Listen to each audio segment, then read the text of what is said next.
tonight. So today I'd heard about this, but we got invited to be part of a group that would kind of experiment with a marital counseling program that the General Church is trying, and they have piloted it with J.K. Wark over in Ohio. And then on October 17th and 18th, it's going to be in Wichita. So here's how they're going to work it. So Dr. Don Welch has created the program, and for the first 50 couples that sign up for it, which is a $169 deal, for the first 50 couples that sign up, you get to go free.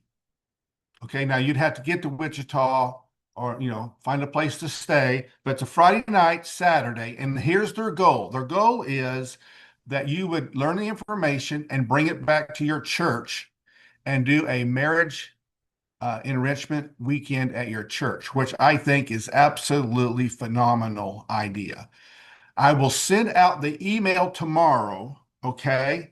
But in case you are wanting to jump on the bandwagon early, the number you need is 913-515 3223. 3223. If you want to be one of the first 50 that get to go free, take it back to your church, there you are. Okay. Then I hopefully you got the newsletter here, and you were able to look at it. We're asking you guys, if you can, to your pastors, if you can forward that on to your email list in your church. It's going to help us out. What we're going to start doing is we're going to have a QR code when Ron and I come. We're going to pop the QR code up on the screens, and people can right then sign up for newsletter, Facebook, and all that's involved with that. Okay. I got notification yesterday that for pastors, Peace University, Dave Ramsey is offering the class free for pastors. So if you're a pastor, and that would be all of us, you are able to sign up now for Peace University free, and all of the materials, everything, and that's a wonderful gift to our pastors. If you can do that, I think that would be just great. Okay. Also, tomorrow you'll get the email on the marriage, but you also get an email from us about the assembly and the NDI presentation. So Sarah Kelly's presentation, the presentation at NDI, we have put that on PowerPoint for everybody. And so we will send those out to you tomorrow. So you'll get the marriage, and then you'll get the discipleship processes that we talked about, and then the outreach processes that were shared with you at District Assembly, and hopefully those will help you in your local church setting. Okay. Then some of you may be thinking about doing some different things, and I think there was quite a bit of conversation about alternative worship times. And I just wanted to remind you that several of you have been talking about it, and I think it's a great idea, reaching a large part of our population that cannot go to church on Sundays. Maybe there is an alternative place and time for that would be appropriate, and that sounds like a great idea. Then some of you are not familiar with this, some of you will be. There is what is called a Faith Promise Weekend that some churches use. And so what that is a weekend designed, usually a missionary or somebody comes in, and you talk about missions for the weekend.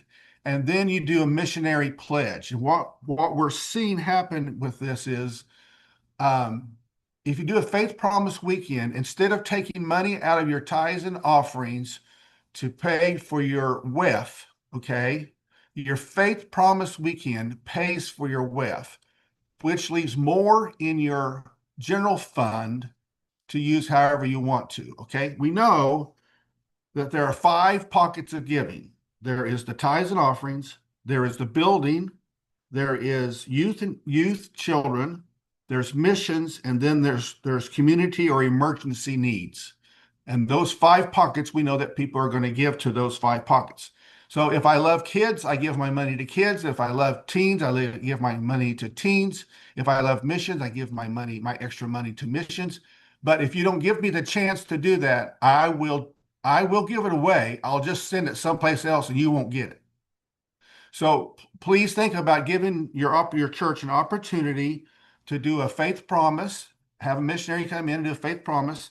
And along with that, if you have any building prospects coming your way, or you're needing to fix your building, then open up a building pledge drive or a building repair job or whatever you want to call it. And so for Rhonda and I, for years, our tithe check looked like this: tithes and offerings on the memo, BF, building fund, and then FP, faith promise, and we had the amount of our check broken down. And so what that helped us at our church to do is we were able to raise more money and give it to those certain things, and it really helped out along the line. So just some ideas for you. If you want to talk to me about that, I want you to feel free to do that. When we met with my MAC leaders, um, I shared with them the idea that we are in the throes of what is called the preaching collaborative. Preaching collaborative.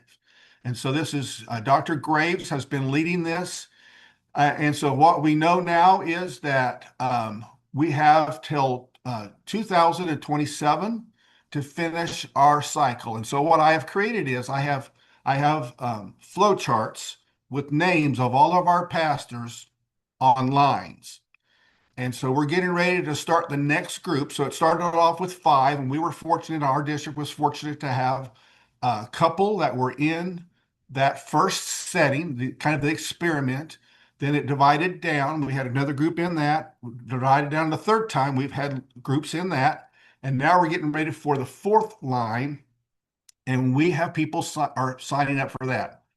So here is like one of the books that you'd be using and going through in your group. It'll take you about 10 months to go through this. And what we're seeing is that over 90% of all the pastors surveyed when they finish this say they now are better preachers than they were before they were able to take this class. Okay. Now, you will get a call from a lady by the name of Julie O'Hara. She's going to come from the Seattle area, and she will call you and they will connect you up with your next group. So if you miss this coming cycle in the fall, there is another one in the spring, and then there'll be one more cycle. Okay. So what I'm telling you this is, if by chance you don't get called, if you're wanting to do it, if you will let us know, we will make sure that your name is on the list. We don't want to miss any name and any person. That if you want to be a better preacher, we want to help you to do that. Okay, this will help you, this class.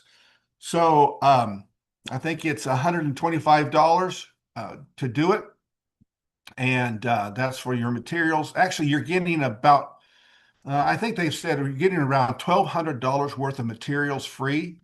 They have a Lilly fund, a grant. I believe it's Lilly Foundation has subsidized all of this. And so you're getting about, $1,000 or so free materials, and it is worth it. Okay. If you're talking to anybody that you know of that has already had it, it'll be great. I think on this, I'm looking, Michael Seawald, you are finishing up, Michael, is that correct? Yes. Mike, you want to say something about it real quick?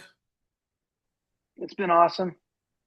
Okay. I mean, seriously, like, when your congregations just they connect better with everything we're doing, and it's been very encouraging.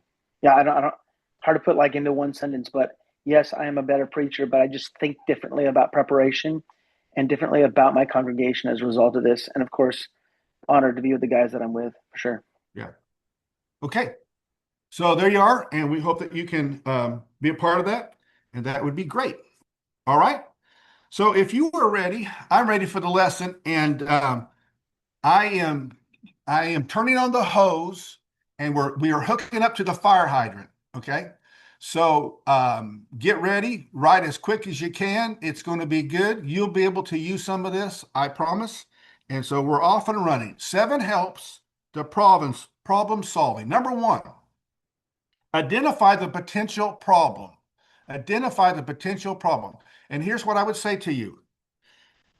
There are potential problems, and then there are problems that don't look like a problem, but they are a problem.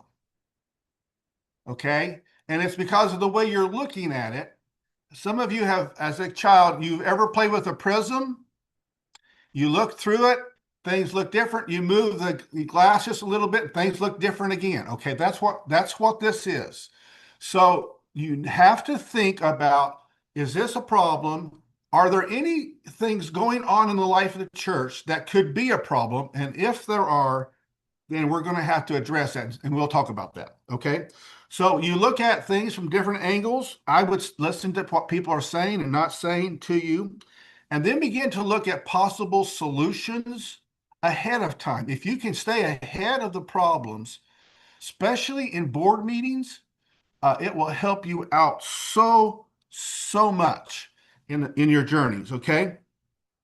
Um, you can give an option, but you might be better when you're dealing with something to give more than one option. In other words, if you're going to give a solution, you might not want to give just one solution.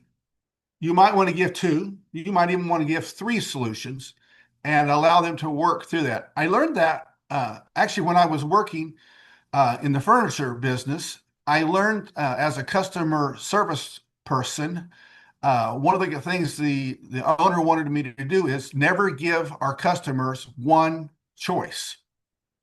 And so I learned when I would go to deal with problems in their homes, multi-million-dollar homes that I was working with, and people who were very business oriented, I would give them solutions on how their furniture and the process could be fixed.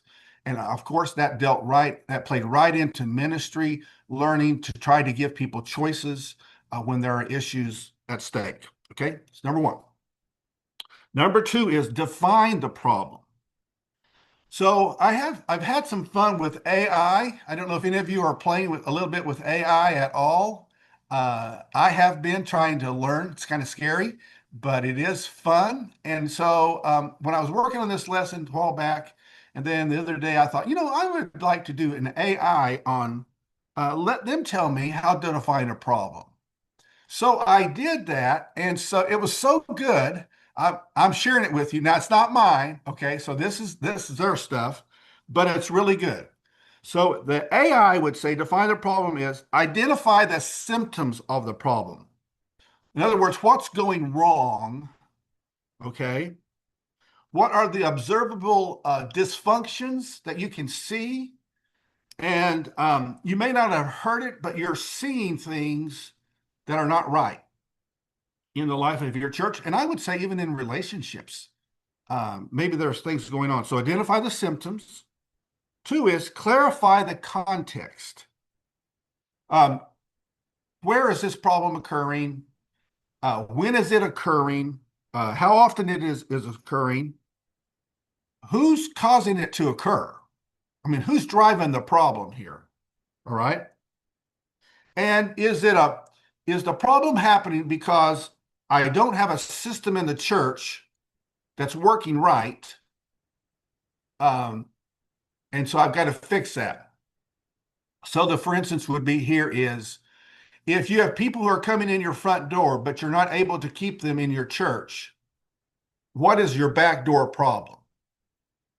Why are people leaving? If they're coming, why are they not staying? And then begin to work through that thought process of what do we have to do to keep people? And sometimes you may just have to ask people, why you've left and we miss you, but can you tell us a little bit about why you left? All right. The third one is pinpoint the root cause. Pinpoint the root cause. I love this. I've heard of this before. I have not applied it, but as I was reading about it and thinking through it, I there's an illustration with it. So, and it's the best way I know how to tell a story. So, pinpoint the root cause is you ask the why, and you ask the why 5 times. Okay, so let me illustrate that. We'll just play around like we have a robot. We're in the factory. The robot's not working, and so it's causing delays, and we got a mess in the factory. How are we going to fix it? So we asked the question, why did the robot stop working? Why did it stop working? Well, someone would say, well, the circuit was overloaded and it blew the fuse in the fuse box. Okay. Well, why did the circuit overload? Well, there was not there was not enough lubrication on the bearings, and so the bearings locked up on us. Well, why was there an insufficient lubrication on the bearings? Well, the oil pump on the robot is not circulating sufficient oil to the bearings, and so that's what threw the breaker. Fourth why. Why is the pump not circulating sufficient oil? The pump intake is clogged because of steel shellings, okay, shavings that have come through and have clogged the whole oil process. Fifth why. Why is the intake clogged with metal shavings? Last answer. Because there's no filter on the pump. So why did the robot stop? The robot stopped because there's no filter on the pump. And I've played with that scenario in my head, and I can see where that would really be beneficiary in tough situations because you're asking the person, well, why did that happen? Well, they're going to give you an overall answer. So let's drill down until we get to the real answer that we need to deal with. So the 5 whys, I thought it was really intriguing. I love the idea getting past surface level issues. Number 4 on here is stating the problem clearly.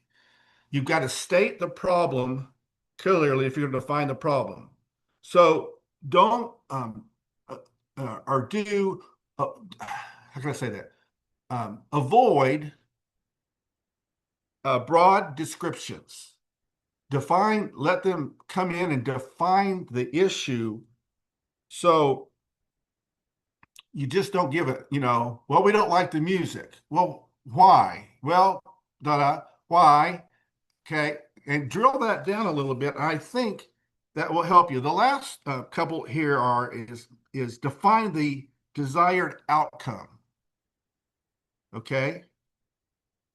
I love this question. What does success look like? When you're dealing with this person, what does success look like for you? And they're going to tell you that's going to key for you their solution to the problem. Now, if they can't define that and they don't have a solution, I'm not for sure how you can help them solve the problem if they don't know what the problem is and what they're thinking towards. So you can't win there. But asking what does success look like? If it were solved, what would the whole scenario look like? All right. And F is set boundaries in the discussion. Okay, what can we talk about and what's out of play here? Are there time issues? Is there budget issues? Is there personnel issues? What's the problem with all of that? And so the idea of defining the problem and setting the boundaries that you want to talk about, I think could be really helpful in all of that. All right. Number three, there will always be problems. Don't get bogged down in them. It's a dream world if you think in your church that you're never going to have problems. Okay? you are going to have problems. And what I'm learning, what I learned as a pastor, and now I'm learning as a DS, the more you push against the enemy, the more he wakes up and becomes an ugly monster to your people and to your church.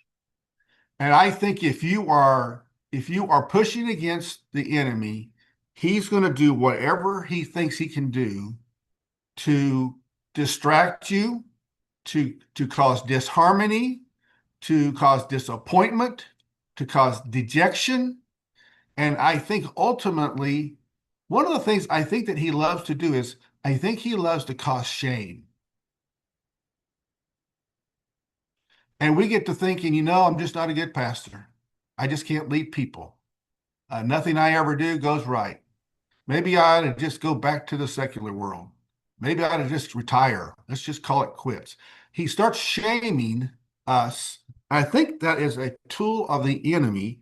And I would just say to you tonight, there are going to be problems. Okay. So if you can define the problems that we've talked about, you acknowledge there are problems. We're going to have to deal with issues. Okay. Don't get bogged down in them.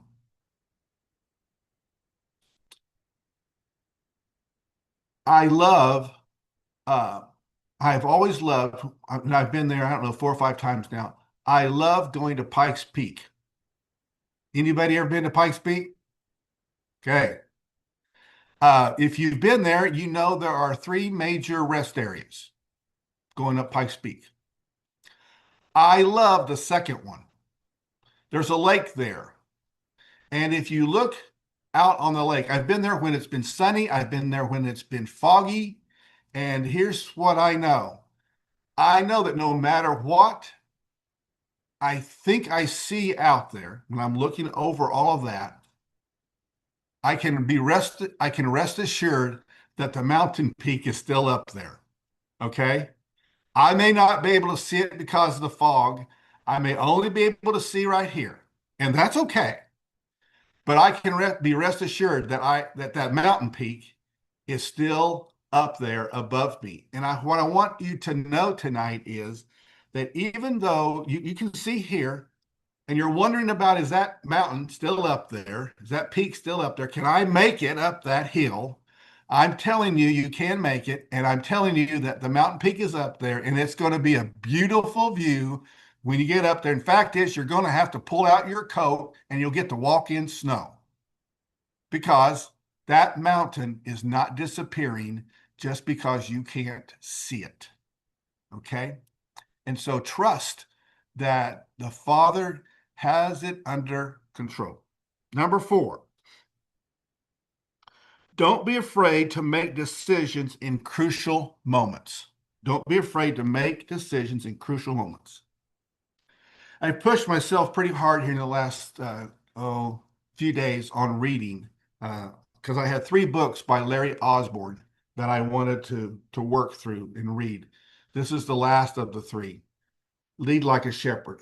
I would recommend this to you, okay? I think it will make you a better pastor and a better leader. He hits 4 areas, but the one I want to read for you tonight is one that it's as if he stepped into the office and he's been listening to conversations that I've been having and thoughts that I've been having in my own journey. And here's what he says about problems and issues. A good shepherd has the guts to do the right thing, even when it's scary. He doesn't stand by while the cancer spreads. He doesn't let one sick lamb destroy the flock. He might fear collateral damage, but he's not paralyzed by it. He knows the cancer kills in the long run, so he cuts it out before it has spread too far. And I won't get into all that, what that means to me. I tell you that in your own journeys, okay, the enemy wants to plant cancer in your church and in situations. And there may be times you may have to do something that is like surgical to remove the problem. before it grows. It's not easy, but God wants to help you to deal with the problems that are there, because the enemy wants you to not deal with the problem. All right. I'm listening to John Maxwell's lesson on confrontation. And he's reminding me one more time not to run from it, but to run to it. If I run away from it, the problem will get bigger and it'll get to the spot I can no longer handle it. So I've got to go to the problem and I've got to deal with the problem and deal with it the right way. Okay. Now let me stop there because we're about halfway through and I just have a few more minutes. But you're listening to a whole lot of stuff really quick. And some of this I think is really crucial. Are there any questions or thoughts that maybe some of you are like, okay, what about, and you want to push back on something, or you want some clarification on anything that I've said so far? Because it's just us talking.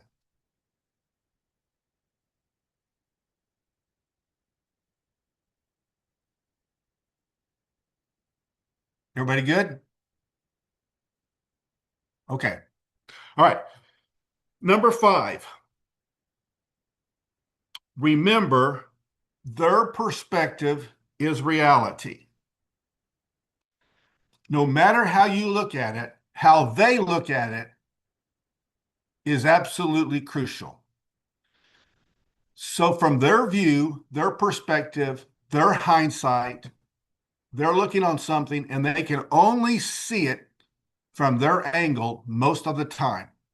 And it won't be until you have a conversation with them or truth is brought into the picture that they'll be able to see from a different angle. So perspective for them is truth, their truth. Never go into a situation where you think your way is the only way, or your understanding of it is the only understanding in the conversation. Okay. I in premarital counseling, I used to have a card. It was red and black. I'm sorry, it's red and green. And I would hold it up to the couple, to one of the spouses, and I would say, tell me the color. And they would say, well, it's red. I said, okay, you sure? And then I would, because I had split it and it was green on this side, I would say to the other spouse, I'd say, what color is the card? They'd say green. I said, are you sure? Because he said it was red. You're sure it's green? And I'd go back and I'd say, okay, what color is the card? And they would say, it's red. I said, are you sure? Because she said it was green. Well, yes. You push that just a little bit and you have a lot of fun with that. But when you take that, and I would flip that in my hands, and they each would then see the other one's color, I said, that's what's going to happen in your marriage a lot of times. You're going to see red. She's going to see green. She is only seen from her side. You are only seen from your side. And you're going to have to flip the card in order to make it work.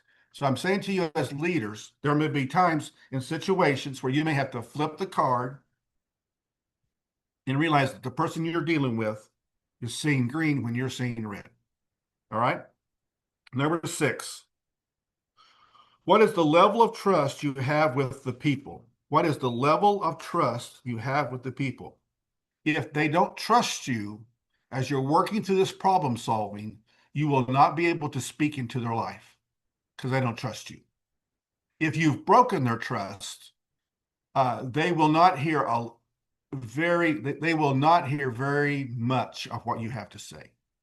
So trust is crucial. Maxwell used to talk about having change in your pocket. And all of us need to have change in our pocket when we're dealing with situations, so that when things do go bad, we have enough change in our pocket as we hand it back to the people. Most of you have heard me talk about this. But we've got to have enough change in our pocket to deal with the situations, right? And then number 7, to me, this is crucial, and it's one of the hard lessons that I am learning right now. I mentioned to you last spring that I was reading the book Extreme Ownership. It has to do with um, two men who were SEALs, and each of the chapters they tell a SEAL story, and then he applies it to a leadership lesson. And when I was working through that, um, and I got to the end of the first chapter, I really wanted to have a debate with him because what he was saying, he gave a story, a scenario where some men were in dangerous places because of decisions they had made. And when it came back to headquarters and when it came back to, when they all came back that were there, and there was actually a loss of life in a couple of these stories that they were telling. And he told the whole story. I'm reading the story and I'm going, okay, okay, Jocko, that problem is not yours. That problem is because they did not do what you told them to do. And when he got down to the end of the first chapter and then down through the book, he said, the problem with all of that was mine. I did not train them properly enough. So they went to that scenario. They did what they should have done, not what they wanted to do. And I'm telling you, I read that and I was like, I can no longer place blame on anyone for anything after reading this book. That's the idea. You don't place blame on anybody because it means when something fails in the life of your church, it means that you did not do your job well enough. You did not train sufficiently enough. You did not create job descriptions enough for everybody. You did not have the expectations for everybody. And so, what doing the job is instead of the expectations being clear, they were foggy, and it was because of leadership.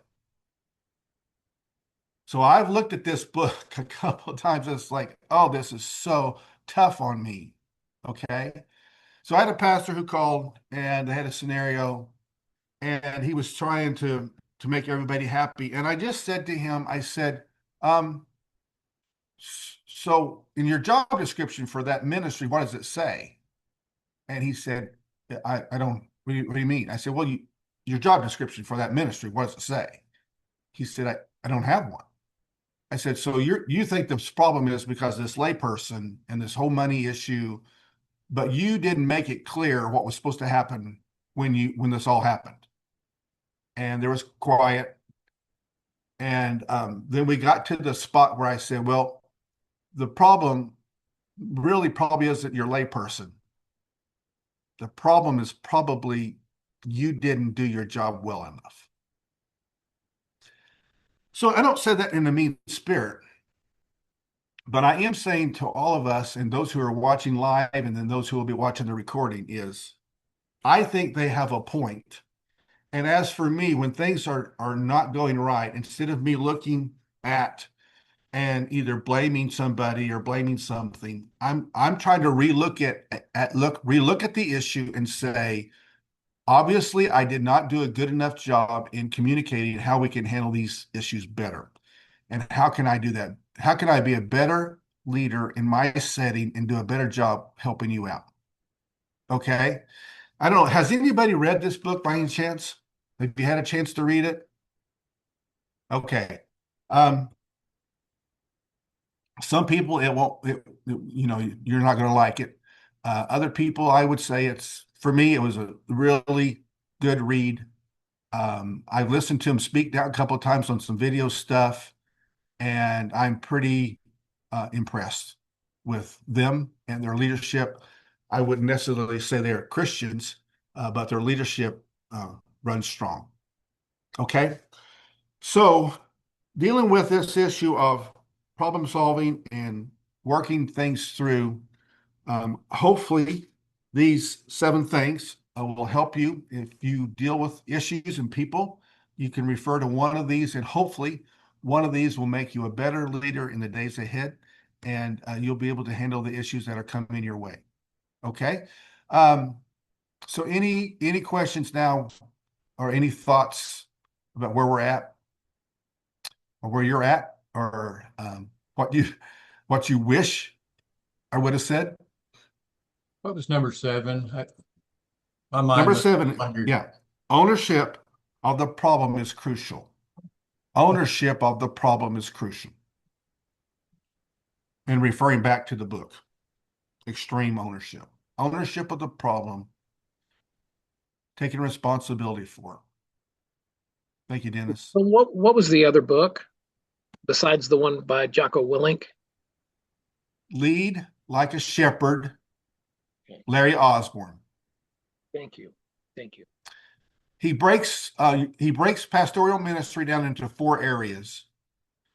And this really is, this one even has a video set that comes with it that's online. It's free.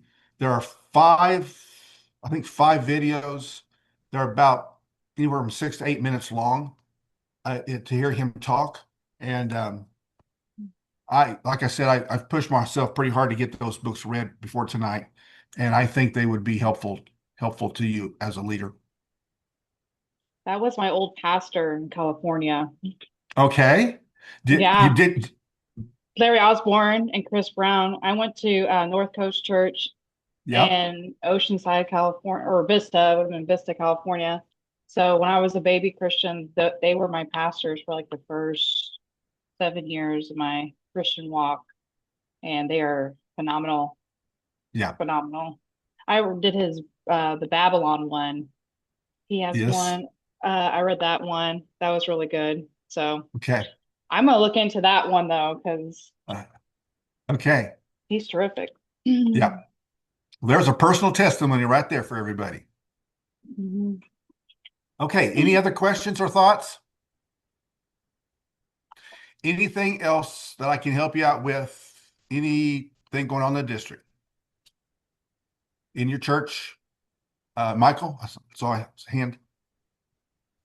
Just so when you guys send out the district newsletter, is there any way that you guys can make that a PDF? We talked about that because my program is not. I cannot cut and paste that text to the people. I can't use my system to forward your newsletter. So it would be great. I mean, again, if you talked about maybe having a link or something where it's just a Uh-huh. PDF. You can, I don't know. That'd be helpful for us. I can't do anything with it. Okay. So I'll look and without see having to what we recreate can. it. Yeah. Okay. I don't think you'd have to, but you can't forward it on your email system. Mm-mm. Okay. Well, I have to generate a new email. So it's the way our program works. Okay. So it's I'll ask, I'll, I'm not banking them personally. There, it's actually in a program. So my cut and paste wouldn't work there. okay. Yeah. We'll look and see. We'll look and see what we can do. I don't think I can make it into a PDF, but what we do have is afterwards, and it's not always a day or so after because sometimes I forget to do it, but we archive that through um the Constant Contact, and a link to that goes up on the website. So if you go to the website and you go to the newsletters, all of the old newsletters are all there's a button with a link to that on the website. Okay. Yeah, that's good. Do you know how long after the newsletter goes out that link's up there? Again, it depends on sometimes when I remember. I know the one that just went out on the 15th of this month is not up there yet. I will do that tomorrow. Okay. Good. Great. All right. Anything else for anybody? All right. Well, we wish you a Hey, great. just real quick, Phil. Oh, yes. On Constant Contact, there should be when you build that like 3 dots, like it's called an ellipsis. If you click that, you should have an option that says download and print. And then if you have like MS 365, Office 365, any of those things, you should have the option to save it as a PDF. Oh. Say that one more time, John, for everybody. There's if you do a download and print from within Constant Contact, and this is this is how the district would build it as a PDF. Okay. You click the 3-dot menu, select download and print. And then if you have any version of Word, Excel, any of that stuff, you should have the option to save it as a PDF. You should also, if you have Office on your computer, you can print that web page, because that's what the email is. It's actually a web page. You can print it as a PDF. It's just select print and then click your drop down, look at the options and see if you have a save as PDF option. You should. Okay. Okay. John, if pastors either online right now or watching the recording, can they call you? If Sure. Yeah, they can have- reach out to me and you I can can help help them them. out. Okay. If there we they go. have any form of Office on their computer at all, there's other ways to do it. I can probably help you out. Okay. All right. Great. Thank you. Appreciate it. Appreciate it. Good question. Thanks for asking, Michael. I'm going to put my cell phone in the chat. Okay. All right. Now, I have to go as soon as this is over to church and make slime. It's our back to school bash. So I will be leaving shortly to make lots of colored slime for people to wrestle in. But after today, you should be able to get a hold of me. Okay. Well, we hope your air conditioning gets fixed too. That too. Okay. There's John's number coming up for everybody if you need it. Right there on the chat. Write that down if you need it. And we've got several people that do some computer stuff. And so John is one of them. And there are others. And I know that they're willing to help out. We appreciate it. All right. Any other questions for anybody? All right. Let me pray for all of us and we'll be done. Father, thanks for tonight. And maybe that's something that's been said tonight would be a piece that will help somebody be a better pastor and a better leader. So I pray that you'll take whatever we've offered to you tonight and you will use it for your glory. I pray that your peace will rest in the lives of our leaders. And even as I wrote this morning in my journal, Father, I pray for wisdom and grace and strength. And I pray that for everybody that's watching and listening to tonight's time, that whatever they're facing in life, that you'd give them the grace to handle it, the wisdom to handle it, and the strength to handle it. And I pray to be unto your glory. Now I pray, Father, that you'll be with them as they stand in their pulpits and in their Sunday school classes and in the small groups these next few days. Father, I pray that you will help them to lead and to lead well. And may all of us do so to honor you. I pray, Father, that you would just help us to advance the power in a beautiful way in these next few months, in such a way that we'll see lives changed forever. So in Christ's powerful name, we pray tonight. Amen and amen. All right. Well, thanks for joining us tonight, because we know that leaders who learn make other leaders better. So thank you for being with us tonight. God bless. We'll see you guys.